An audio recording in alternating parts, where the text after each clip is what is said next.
이웃들에게는 천국 복음을, 하나님께는 얼음 냉수를 이라는 제목으로 함께 말씀 나누겠습니다. 오늘 옆에 있는 분들 축복할까요? 당신은 하나님의 기쁨입니다. 세 분 이상 축복하겠습니다. 당신 하나님의 기쁨입니다. 당신 하나님의 기쁨입니다. 당신은 하나님의 기쁨입니다. 아멘. 네, 하나님 언제나 우리를 기뻐해 주십니다. 우리의 있는 이 모습 이대로를 다 기뻐해 주십니다. 그러나 주일날 말씀 나눴던 것처럼요, 한 2주 전인가요? 우리를 있는 이 모습 이대로 사랑해 주시지만 있는 이 모습 그대로 내버려 두시는 분은 아니십니다. 바꿔야 될 것들은 바꾸어 나가시고, 변화되어야 될 것은 변화하게 만드시고, 성장해야 될 부분은 성장할 수 있도록 우리를 이끌어 가시는 분이 하나님이십니다. 오늘도 말씀 듣는 가운데 그런 하나님의 손길을 경험하는 귀한 시간 되기를 주님의 이름으로 축복합니다. 오늘 말씀은 이웃들에게는 천국 복음을, 하나님께는 얼음 냉수를 이라는 제목으로 함께 마태복음 24장 네 번째 시간 함께 말씀 나누겠습니다. 마태복음 24장을 계속해서 살펴보고 있는데, 마태복음 24장은 종말에 대한 징조들, 그리고 예수님이 이 땅 가운데 다시 오실 때, 재림의 때에 일어나는 일들에 대해서 기록해 놓은 말씀입니다. 종말의 때의 시작을 알리는 징조들을 예수님께서 먼저 말씀해 주셨는데, 난리와 난리의 소문들, 그리고 전쟁의 소리들, 기근과 또 지진들이 종말의 시작을 알릴 것이다 라고 이렇게 이야기하며, 점점 종말의 때에 심각한 위기의 상황을 더 깊이 있게 계속해서 말씀해가는 본문을 함께 살펴보고 있습니다. 이렇게 살펴보는 가운데 잠깐 멈춰서서 이 24장을 시작할 때 첫 번째 함께 나눴던 그 부분을 다시 한번 생각해 보려고 합니다. 뭔가 하면요, 예수님께서 이 말씀, 종말에 대한 말씀을 하시는 그때의 상황은 어떤 상황이었는가 라고 하는 겁니다. 예수님께서 십자가 길로 점점 더 가까워져 나가는 상황 속에서 지금 이 말씀을, 첫 번째 이 말씀을, 예수님 말씀을 들었던 사람들에게 전하고 있습니다. 이것을요, 감람산에서 했다 그래서 감람산 강화라고 이렇게 이야기합니다. 그래서 예수님의 십자가에 점점 더 가까워지는 상황 가운데 가르쳐 주신 말씀이라고 이렇게 이야기할 수 있는데요, 금요일날 예수님께서 십자가에 달려 돌아가셨는데 이 말씀을 전하신 때는 그 며칠 전인 화요일입니다. 예수님께서 이 땅 가운데 공생의 마지막 주간 화요일날, 금요일날 십자가 달려 돌아가시는데 화요일날 하시는 말씀을 지금 우리가 함께 살펴보고 있습니다. 그러니까요, 십자가상에서 가장 치러운 말씀 중에 한 말씀이 다 이루었다라고 하는 말씀이잖아요. 다 이루시기 바로 직전에 예수님께서 제자들과 무리들에게 하신 말씀이 이 말씀이라면 어떠한 의미일까요? 예수님께서 십자가에 달려 돌아가셔서 다 이루었다 말씀하시기 직전이기 때문에요, 유고이거나 유훈이라고 말할 수 있습니다. 죽기 전에 나눈 교훈이라고 이렇게 이야기할 수 있습니다. 그래서요, 실제로 마태복음을 기록하고 이것을 처음 읽었을 마태 공동체에게는요, 예수님의 이 마지막 때에 대한 이야기가 먼 이야기가 아니라 내가 살아있는 생전에 이 일이 실제로 일어날 것이다 라고 믿었던 때입니다. 마태가 이것을 쓸 때 당시에는 그랬습니다. 그래서 이것을요, 긴박한 종말론이다 이렇게 이야기를 합니다. 그러니까 종말이 내가 살아있는 동안에 이 일이 일어날 것이다 라고 해서요, 예수님께서 십자가에 달려 돌아가시면서 다 이루었다 말씀하시기 직전에 감람산에서 선포하신 이 말씀을요, 마지막 때 징조를 오늘 이루어질까 내일 이루어질까 정말로 마음속에 영적인 긴장감을 가지고 마태 공동체가 붙들고 살았던 말씀이 바로 마태복음 24장, 이 종말의 때에 일어나는 징조들과 또 종말의 때에 어떠한 삶을 살아가야 하는가에 대한 예수님의 교훈을 정말로 매일매일 곱씹어서 기억하려고 애쓰며 살았던 말씀이 바로 이 말씀입니다. 그런데요, 우리가 지금까지 예수님의 종말이 지연되어지고 있습니다. 그렇죠? 근데 그때나 지금이나 변하지 않는 건 뭐예요? 종말의 때는 다가오고 있다는 것은 변하지 않습니다. 다시 말하면요, 그때 당시에 이 말씀을 긴박한 종말론으로 붙들고 매일매일 곱씹었던 그 마음의 중심이 우리에게도 동일하게 있어야 한다. 그리고 그 마음으로 이 말씀을 봐야 한다는 것을 이야기합니다. 그래서 우리에게도요, 종말에 대한 그 긴박한 긴장감, 영적인 긴장감이 늘 있어야 하고, 그 긴장감으로 이 말씀을 내 삶 가운데 녹여내고 살아가야 한다는 말씀으로 우리가 이 말씀을 받아야 됩니다. 역사적인 종말은요, 언제 올지 아무도 모릅니다. 그리고 개인적인 역사의 종말인 죽음도 언제 올지 아무도 모릅니다. 그러니 처음 마태 공동체가 느꼈던 그 긴박한 종말론은요, 우리에게도 다른 나라 이야기, 먼 나라 이야기가 아니라 나의 이야기일 수 있다는 것을 마음에 품고 이 이야기를, 말씀을 함께 나누기를 원합니다. 그래서 이거는 먼 나라 이야기고 다음 세대의 이야기니까 나랑 상관없어가 아니라 오늘 나에게도 일어날 수 있는 일이다 라고 하며 예수님의 음성이 우리 마음 가운데 들려지는 시간이 되었으면 좋겠습니다. 지난 시간에 말씀 잠깐 살펴볼까요? 예수님은 종말의 때가 되어지면 이 세상에 두 개의 물결이 막 일어난다라고 이렇게 말씀하셨는데 9절부터 13절까지 어떤 물결이 일어났냐면 그 물결이 세상 속에서 광범위하게 온 세계 가운데 하나님을 배교하고 하나님을 등지는 물결이 막 일어날 것이다 라고 이야기를 하고 14절에 무슨 물결이 일어난다고 그랬어요? 14절 말씀 다시 보면 이 천국 복음이 모든 민족에게 증언되기 위해서 온 세상에 전파되리니 그제야 끝이 오리라. 하나는요, 세상 사람들이 하나님을 믿지 않는 물결을 막 배교의 물결을 일으켜내는데 또 한편의 물결은 교회 안에서, 주님의 몸된 교회 안에서 선교의 물결을 막 일으켜내는 이 두 물결이 마지막 때에 막 충돌하게 될 것인데, 충돌하는데 어떤 물결이 부서져요? 교회의 물결이 부서져서 순교도 당하고 박해도 당하는 것 같지만 14절 말씀 뒤에 보면 세상에서 강력하게 내밀고 있는 이 배교의 물결이 종말의 때와 전혀 상관없고 교회에서 천국 복음을 온 세상에 전하는 그것이 그제야 비로소 끝이 오리라. 곧 예수님의 종말의 때와 연결되어져 있다라고 이렇게 지난 시간 함께 말씀을 나눴습니다. 그래서요, 이 두 가지 물결이 막 크게 일어날 것인데 그렇게 심각한 상황 가운데 오늘 15절 말씀에 더 심각한 상황이 연출되어질 거다라고 기록하고 있는데요, 우리 15절 말씀 다 같이 한번 읽어보겠습니다. 시작. 그러므로 너희가 선지자 다니엘이 말한 바 멸망에 가증한 것이 거룩한 곳에 선 것을 보거든 읽는 자는 깨달을진저. 여기 보니까 뭐가 나오냐면 멸망에 가증한 것이 나오는데 이 멸망에 가증한 것이 지금 어디에 위치해 있어요? 거룩한 곳에 서 있다. 이것이 종말의 때에 일어날 것이다 라고 예수님께서 말씀하십니다. 근데 이 말씀은요, 선지자 다니엘, 즉 다니엘서에 있었던 것을 인용하고 있다 라고 예수님께서 말씀하시는데 그 다니엘서를 찾아가 보면 9장 27절 말씀에, 다니엘서 9장 27절 말씀에 이렇게 기록하고 있습니다. 제가 읽어드릴게요.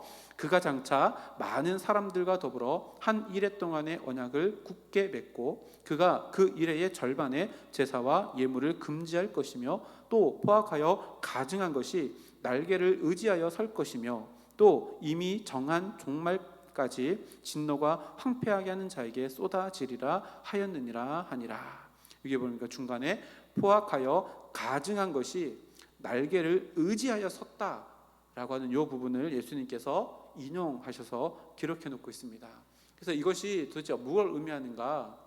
신학자들이 두 가지로 해석을 했는데요. 첫째는 이 가증에 멸망한 것은 적그리스도를 이야기하는데 종말의 때가 되어지면 이 적그리스도로 대표되어지는 어떤 인물이 교회를 박해하게 될 것이며 당시의 성전에는 언약궤가 있고 언약궤를 들고 있는 그 지성소에는 그룹들의 날개가 있었는데 그 날개들을 의지하여 섰다는 것은 지성소 안에 들어가서 적그리스도가 가장 거룩한 성물인 그 날개에 손을 얹고 기대어 서 있다는 장면으로 이렇게 해석을 하고요.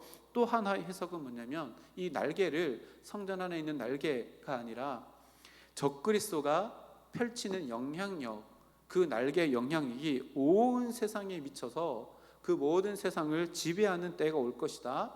그래서 적그리스도가 온 세상에 퍼져서 교회를 공공의 적으로 만드는 그 일이 일어날 것이다 라고 하는 겁니다. 이 두 가지 해석이 다 가능합니다. 그리고 이 다니엘의 예언은요, 실제로 이스라엘의 역사 가운데 말 그대로 성취되었습니다. 가증한 것이 날개를 의지하여 섰다라고 하는 이것이요, 그대로 성취되어졌는데요. 헬라가 알렉산더가 엄청나게 큰 그리스를 만들었습니다. 근데 우리가 다 알듯이 알렉산더가 어떻게 죽어요? 요절합니다. 갑자기 죽습니다. 다시 말하면 후계자를 만들지 못하고 죽습니다. 어떤 가설에 보면 이 알렉산더가 죽을 때 후계자를 세우지 못하고 이런 얘기를 하고 죽었대요. 강한 자가 이 나라를 가지라 라고 설이 있는데요. 정확한지는 잘 모르겠습니다. 그래서요, 이 알렉산더가 죽고 난 이후에 그 땅 넓은 온 대륙을 다 차지했던 이 그리스가 완전히 전쟁으로 물들게 되어지는데, 그 전쟁을 이름을요 디아토코이라고 합니다. 디아토코이가 뭐냐면 그리스어로 후계자입니다. 후계자 전쟁이 약 30년 동안, 그 이후에도 더 많이 일어나는데, 이 30년 동안 일어나면서 결과적으로 많은 사람들이 일어났지만 이 그리스가 4개로 나누어집니다. 그 4개로 나누어지는데 우리는 2가지만 알면 됩니다. 왜냐하면 4개가 2개로 나중에 합쳐지는데 앞에 화면에 있는데요. 셀로쿠스라고도 하고 셀류커스라고도 합니다. 그리고 이 셀류커스라고 하는 왕조는 어마어마한 땅을 차지했지요. 그 후계자로 일어나는 두 개 그 왕조를 다 잡아먹어서 엄청 커진 나라인데요. 이 왕조를 또 다른 말로는 안티오쿠스 왕조라고 이렇게 이야기합니다. 그리고 밑쪽에 보니까요, 프톨레미라고 하는 왕조가 있는데, 이 왕조는 그때 우리가 잘 아는 애굽 땅, 그 이집트 땅을 집어삼켜 먹고 있었습니다. 처음에는 이스라엘이 여기 남쪽을 지배하고 있었던 프텔로미 왕조의 지배를 받게 됐습니다. 근데 이 프텔로미 왕조는요, 자기가 지배하고 있는 민족의 종교를 인정해서 종교의 자유를 줬습니다. 그래서 이방 신에게 배타적이었던 이스라엘 민족들도 자신의 제사 방법대로 자신의 성전에서 제사를 드릴 수 있게 됐습니다. 근데요, 이 셀리커스라고 하는 안티오쿠스 왕조는 욕심이 굉장히 많고 난폭하고 또 전쟁을 좋아하는 호전적인 성격을 가지고 있습니다. 그래서요, 여러 차례 전쟁을 해서 이스라엘 땅을 잡아 먹게 됩니다. 그래서요, 처음에는 남쪽에 속해 있다가 이스라엘이 또 북쪽에 속해지게 됩니다. 근데 이 셀류커스 안티오쿠스 왕조는요, 정복 정책이 완전히 다릅니다. 자기가 믿는 신만을 고집하였고, 그래서 안티오쿠스라는 왕조의 별명이 있는데 오늘 아마 다 들어보셔서 아실 거라고 생각되는데, 에피파네스라고 하는 이름입니다. 안티오쿠스 4세가 에피파네스라고 하는 이름을 가지게 되는데요, 이 에피파네스라고 하는 이름의 뜻이 뭐냐면 신의 현현, 신이 나타났다. 이거는 하나님께 쓰는 단어였거든요, 이스라엘 백성들에게는요. 근데 신이 나타났다라는 이름을 왕에게, 특별히 안티오쿠스 이 4세에 붙여진 별명으로 에피파네스라고 하는 왕이 일어나는데, 이 에피파네스라고 하는 왕은요, 이스라엘이 믿는 유일신인 여호와 하나님을 인정하지 않았고, 모든 민족의 신을 인정하지 않았고, 오직 제우스만이 신이다 라고 해서요, 이때 당시에 유대인 안에서도 지배 민족에게 좀 기울어 있는 종교적 지도자들이 있었을 거 아니에요. 그래서 167년에 유대교 그 안티오쿠스에게 조금 호의적이었던 종교 지도자들 때문에 성전의 문이 열려졌고, 실제로 성전에 제우스 신상이 세워지게 됩니다. 신상만 세워졌을까요? 그때부터 이제 멸망에 가증한 일들이 일어나기 시작하는데, 유대인들이 먹지 않는 고기 중에 혐오하는 고기가 있습니다. 뭐죠? 돼지입니다.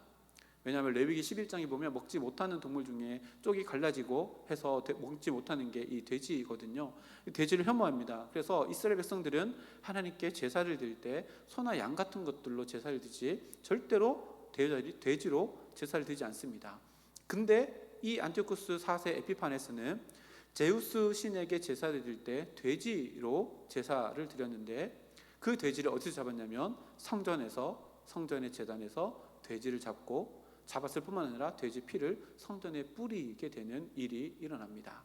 그래서 실제로 그때 당시에 신실했던 유대인들이 만든 말이 있는데요, 시쿠스 메쇼mem이라는 단어인데요, 이게 뭐냐면 황폐하게 하는 가증스러운 것. 누구를 지칭할까요? 안티오쿠스 4세 에피파네스를 지칭합니다.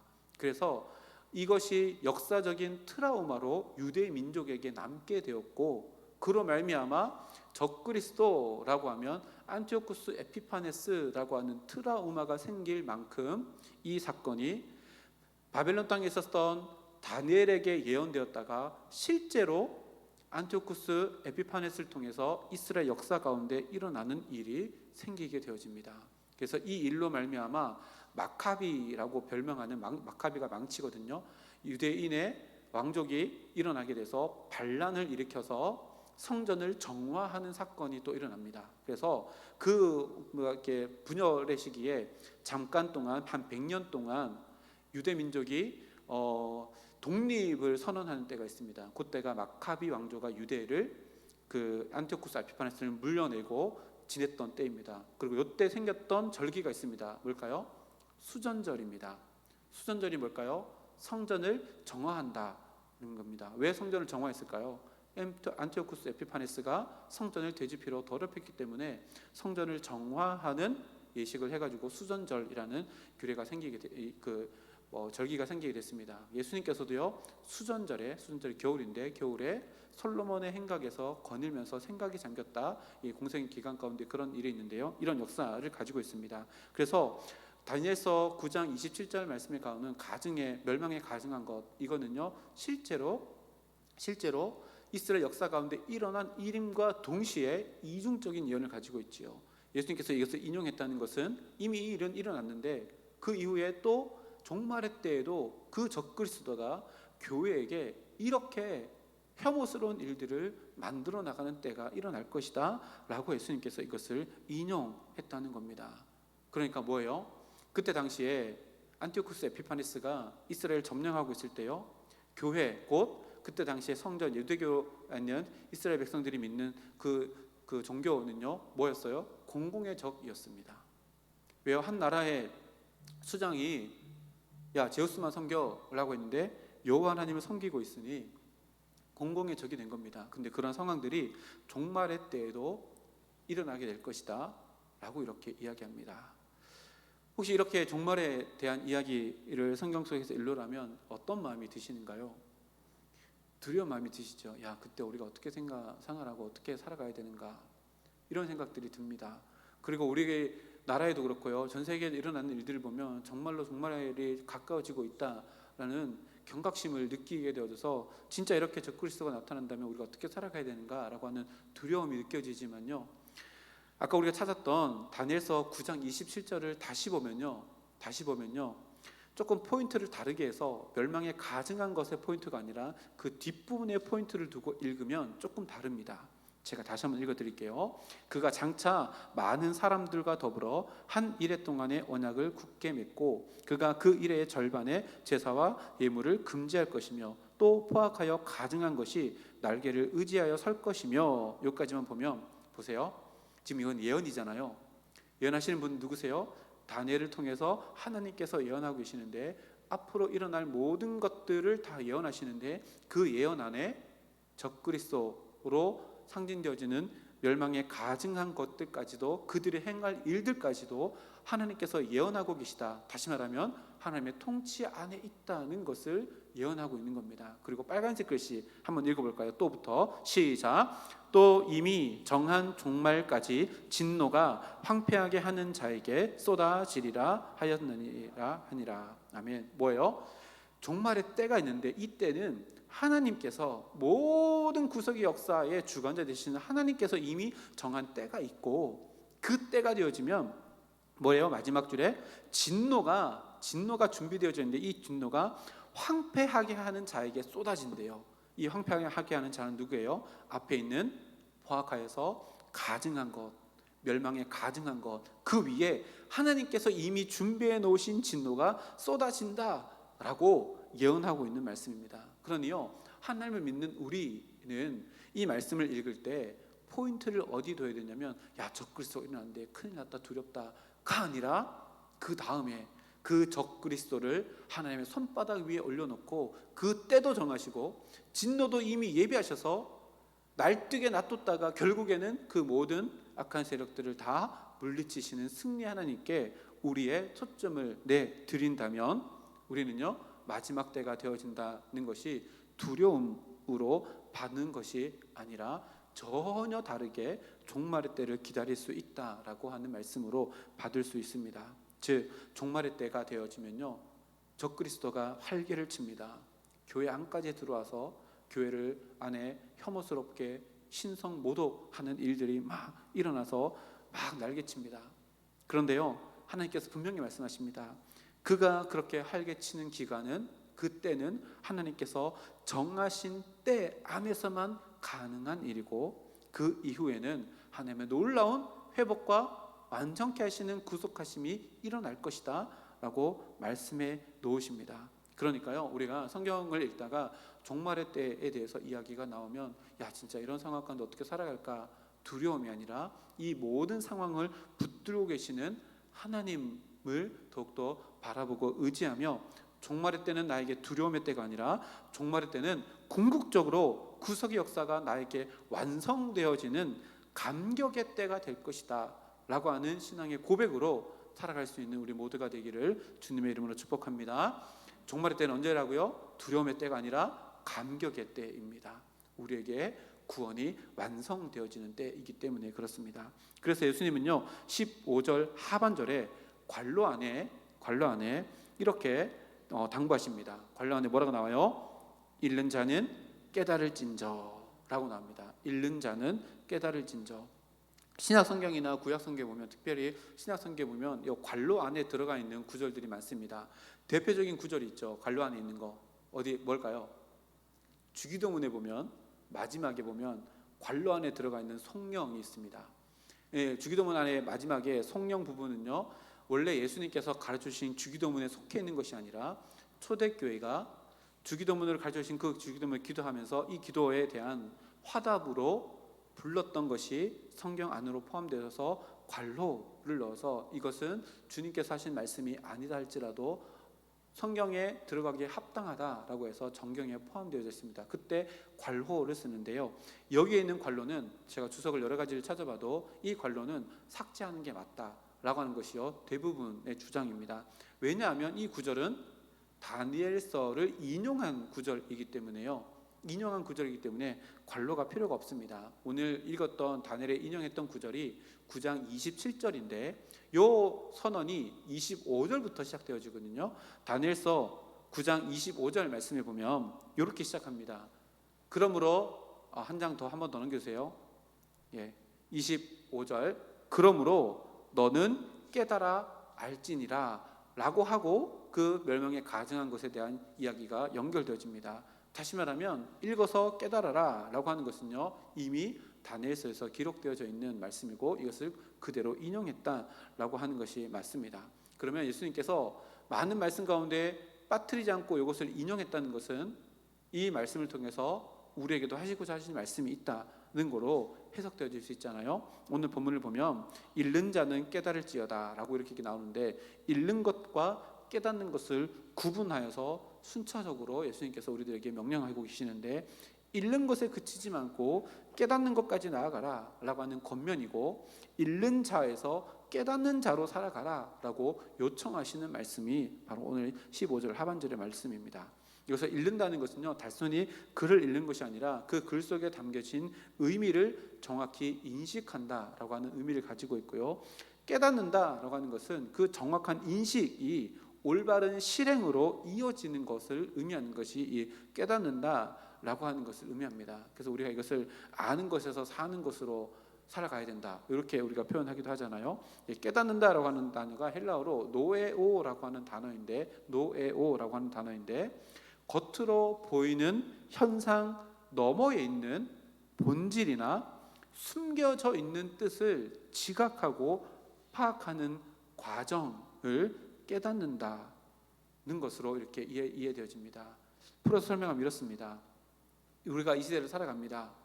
근데요 눈에 보여지는 현상들이 있습니다. 뉴스를 봐도 그렇고요, 인터넷을 봐도 그렇고 일어난 현상들이 있습니다. 근데 그 현상들을요 그냥 보는 것이 아니라 현상 너머에 있는 본질과 숨겨져 있는 뜻을 발견해내야 되는데 그냥 되지 않지요.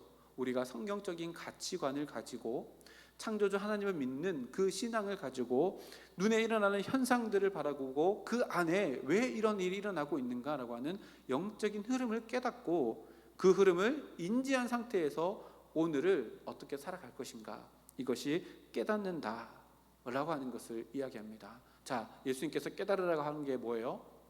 종말의 때입니다. 종말의 때에 이런 일이 일어날 것인데 그 이런 일들 가운데는 이런 물밑에 흐름들이 있어. 세상 가운데는 광범위한 배교의 물결이 막 일어날 것이며 교회에는 성교의 물결이 막 일어날 것인데 너는 어떤 물결에 너 인생의 배를 띄울래? 이런 것들을 막 눈으로 보고 현상 가운데 진짜를 바라보라. 이것을 깨달아라. 종말의 때를 깨달아라 라고 말씀을 하십니다. 다시 말하면요, 결과가 어떤지를 알고 살아가라 라고 하는 말씀을 하는 겁니다. 이렇게 생각해 볼까요? 여러분, 결과를 아는 사람과 결과를 알지 못하는 사람이 오늘을 똑같이 살아갈 수 있을까요? 결과를 아는 사람이 있습니다. 근데 결과를 모르는 사람이 있어요. 근데 오늘을 똑같이 살아갈 수 있을까요? 어떤 영화인지 잘 모르겠는데 이런 영화가 있었던 것 같아요. 어떤 사람에게 그 초능력이 있었어요. 그래서 친구들과 비행기를 타러 가려고 공항에 가 있습니다. 근데 공항에서 꿈인지 환상인지 잠깐 눈을 감았는데 자기가 친구들과 비행기를 탑승하고 이륙하는데 그 비행기가 이륙하자마자 조금 있다가 뻥 폭발하는 꿈을 꿉니다. 눈을 떴는데 실제로 자기가 그 공항에 있고 실제로 타는 비행기의 비행기 그 번호가 똑같아요. 그래서 결과를 알고 있잖아요. 야, 그래서 큰일 났다 해가지고 막 소동을 피웁니다. 여러분, 저 비행기를 절대 타면 안 됩니다, 안 됩니다 하는데 사람들이 뭐라고 생각해요? 얘 미쳤다라고 생각을 하죠. 근데 친구들은 믿어줍니다. 야, 그래, 그럼 타지 말아볼까 해가지고 친구들은 안 탑니다. 그래서 사람들이 막 타고 가는데 그 결과를 아는 그 사람과 그 친구들은 창문을 통해서 그 비행기가 이륙하는 장면을 보는데 아니나 다를까 이륙해서 뻥 터집니다. 그 결과 아는 사람은요, 절대로 결과가 모르는 사람과 똑같이 살 수 없습니다. 예수님께서 종말의 때를 깨달으라 라고 하는 것은요, 모든 인생과 모든 역사의 종말을 깨달은 자로 살아가라는 것은 세상 사람들과 다른 가치관을 가지고 살아가라. 미친놈 취급당할 수 있지만 너희들은 결과를 아는 사람으로 살아가라 라고 우리들에게 이야기하고 있는 겁니다. 영화랑 되게 비슷하지요. 보세요. 예수님은요, 구약 시대에도 다니엘을 통해서 종말의 때를 이야기했고 신약 시대에서 예수님 본인이 그렇게 종말의 때에서 이야기하셨고 예수님 승천하신 이후에 사도 요한을 밤모섬으로 보내서 종말의 때 일어날 일들, 장차 일어난 일들을 요한계시록에 구절구절 쓰도록 하셔서 우리들에게 남겨주셨습니다. 어떤 인생을 살아가라고요? 종말을 아는 인생으로 살아가라고 우리에게, 결말을 아는 인생을 살아가라고 우리에게 가르쳐 주시는 겁니다. 너 인생의 끝을 알아야 된다. 이 역사의 끝을 알아야 된다. 하나님이 영원한 승자가 되실 것이며 하나님의 속한 자들만이 진정한 영원한 평안을 누리는 구속으로 들어가게 될 것이다. 이 마지막을 알고 깨달아라 라고 이야기하는 겁니다. 우리에게 주신 것이 바로 이 인생입니다. 그러면 이렇게 생각할까요? 여러분, 결말을 아는 자, 우리가 무엇을 알고 깨달았다는 것은 무엇과 연결되냐면 사명과 연결되어집니다. 보세요. 그 친구가, 영화에 나오는 그 친구가 눈을 감았는데 환상이 보여가지고 비행기가 이륙하다가 뻥 터지는 걸 봤어요. 근데 아무 말 하지 않고 자기만 집으로 돌아갔다. 그러면 친구들 그 천국 갈지 지옥 갈지 모르겠지만 원망을 듣지 않겠어요? 그렇죠? 그 친구가 보았기 때문에, 결론을 보았기 때문에 전해야 되는 사명이 있는 겁니다. 우리들에게도 마찬가지입니다. 우리들은요, 이 세상과 역사의 종말을 아는 자들로 하나님께서 우리를 선택해 주셨습니다. 다시 말하면 우리들에게는 사명이 있다는 겁니다. 야, 저 비행기 폭발할 거야 라고 전해야 될 사명이 있다는 겁니다. 이 마음을요, 예수님의 마음을 깨달을 수 있는 본문이 있는데 마태복음 9장에 보면요, 마태복음 9장 35절에서 38절 말씀인데 제가 35절 읽겠습니다.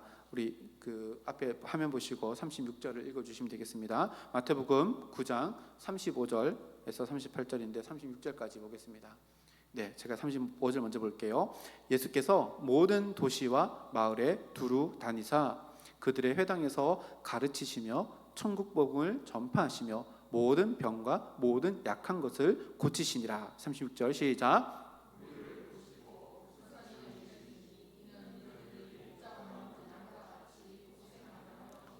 네, 요 두 말씀 먼저 볼까요? 예수님께서요, 공생의 기간 동안 모든 도시와 마을을 두루 다니셨대요. 자, 이 두루 다니시는 예수님의 마음 가운데 어떤 마음이 있을까요? 예수님은 종말의 그 때가 언제인지는 모르지만 종말이 온다는 것을 결말을 알고 계시는 분이셔서 이것을 전하지 않으면 안 되시는 분이었습니다. 그래서 뭐 하는 거예요? 회당에 가셔서요 가르치십니다. 그리고 천국 복음을 전파하셔요. 그리고요 모든 병과 모든 약한 것들을 고쳐주시는 사역들을 감당합니다. 왜 그랬어요? 이 36절 말씀 보니까 무리를 보시고 불쌍히 여기시고 그들이 목자 없는 양과 같이 고생하며 기진함을 본 겁니다. 왜 목자 없다고 고생하고 기진해요? 그들은 뭘 모르는 거예요? 결말을 모르는 겁니다. 인생의 결말을 모르는 거예요. 그러니까 결말을 모르니까 잘못된 목자를 따라서 열심히 고생하지만 기진하지만 아무것도 얻을 수 없는 인생을 살아가고 있다는 것을 예수님께서 아시기에, 결말을 아시기 때문에 그 결말이 그들의 결말이 되지 않도록 주님께로 이끌어가기 위해서, 하나님께로 이끌어가기 위해서 천국 복음을 선포하시고 회당에서 가르치셨다는 겁니다. 그 이후에 37절, 38절 말씀 보면요, 제가 37절 먼저 읽겠습니다. 이에 제자들에게 이르시되 추수할 것은 많되 일꾼은 적으니. 38절 읽겠습니다. 시작.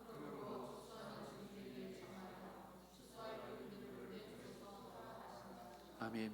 제자들에게 현상, 지금 일어나는 현상에 대해서, 예수님이 보고 계신 현상에 대해서, 눈에 보이는 현상 그 너머에 있는 진짜 봐야 될 것을 제자들에게 보여주시는데, 그게 37절입니다. 지금은 추수할 때인데 저기 보니까 추수할 것이 노랗기도 넘어서 흐려져 가지고 막 추수해야 되는데 막 으스러서 떨어지는데 뭐가 없어요? 일꾼이 없다. 그래서 예수님은요 스스로 일꾼 되셔서 이 땅 가운데 오셨고 지금 각 마을을 두루 다니면서 추수할 곡식들, 하나님께로 올려드려야 될 영혼들을 추수하러 다니신 겁니다. 이것이 현상입니다.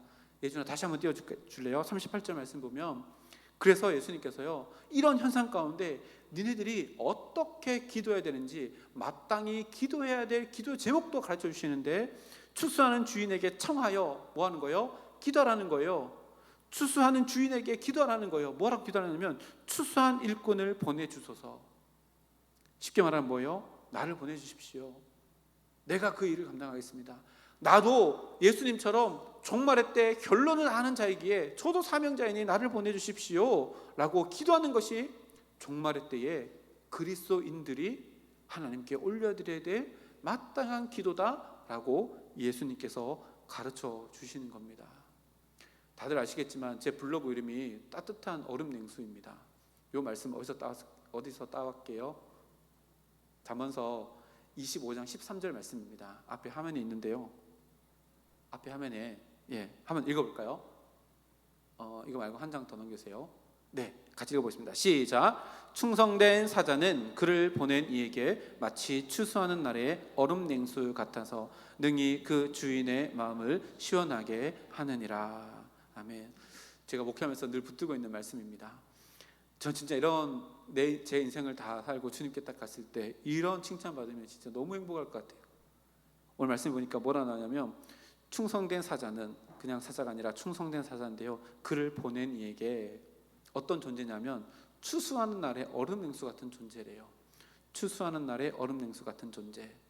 그래서 주인의 마음을 시원케 하는 존재가 되어진대요. 다 아시겠지만 저도 농부의 아들이잖아요. 이모작 하면 지금 마늘 막 빼올리고 감자 심고 막 이렇게 하고 있거든요. 봄 되면 마늘을 수확하잖아요. 마늘을 수확하면 지금은 그렇게 하지 않는데 예전에는 그 마늘 대를 다 잘라내고 그것을 다 걷어내면 이제 검은색 덮어놨던 비닐을 다 걷어냅니다. 그러면 거기가 논바닥이기 때문에 말라있는 흙은 막 먼지가 엄청납니다.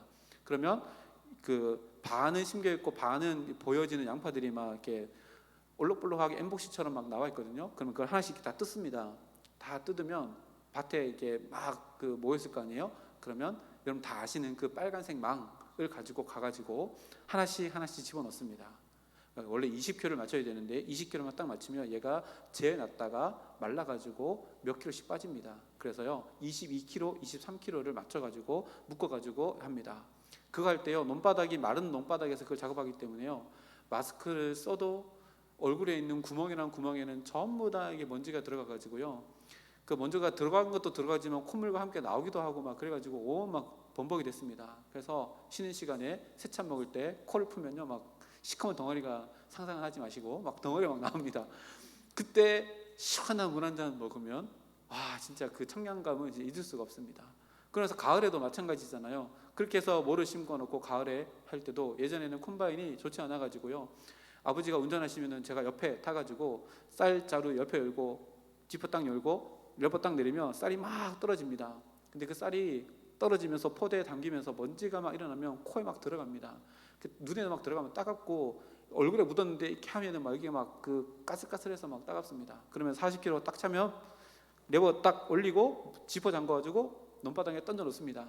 그럼 또 포대 펼쳐가지고 내리면 또 쌀 오면 또 잠그고 하고 다 끝나고 나면 경운기를 돌면서 거기 떨어져 있는 포대를 경운기에 다 실어가지고 나와서 그거를 또 집에 가서 하나하나 다 잽니다. 그러고 나면요 온데 먼지가 있습니다. 그러고 나서 집에 가가지고 샤워를 하고 냉수 한 잔 딱 먹으면 그 청량감, 느껴보지 않은 사람은 모르는 청량감. 근데요 충성된 사자가요 그를 보낸 이에게 이런 존재가 되기를 원하신다라고 주님께서 말씀을 하십니다. 여러분 우리의 삶이요 마지막 때가 되어지면 어떻게 살아가야 되는지 예수님께서 분명히 말씀하십니다. 우리는 어떤 존재입니까? 결론을 아는 존재입니다. 역사의 종말을 아는 존재입니다. 그것은요 우리에게 사명이 있다는 것을 의미합니다. 역사의 종말이라는 비밀을 주님께서 우리에게 깨닫는 믿음을 주셨고 그것을 증거해야 될 사역지를 우리의 가정, 우리의 일터, 대구 땅, 성서 땅을 우리에게 허락해 주셨습니다. 결과를 아는 자로 우리를 불러주셨기에 그 결과를 증거해야 하는 우리의 모습이 종말의 때가 되어질 수 있도록 더 분명하게 나타나야 된다라고 예수님께서 말씀하셨습니다. 그래서요 오늘 말씀의 제목을 제가 이렇게 적었습니다. 이웃들에게는 천국 복음을. 하나님께서는 뭘요? 하나님께는 얼음 냉수를. 우리가요 천국 복음을 증거하면 증거할수록 하나님의 마음이 시원해질 겁니다.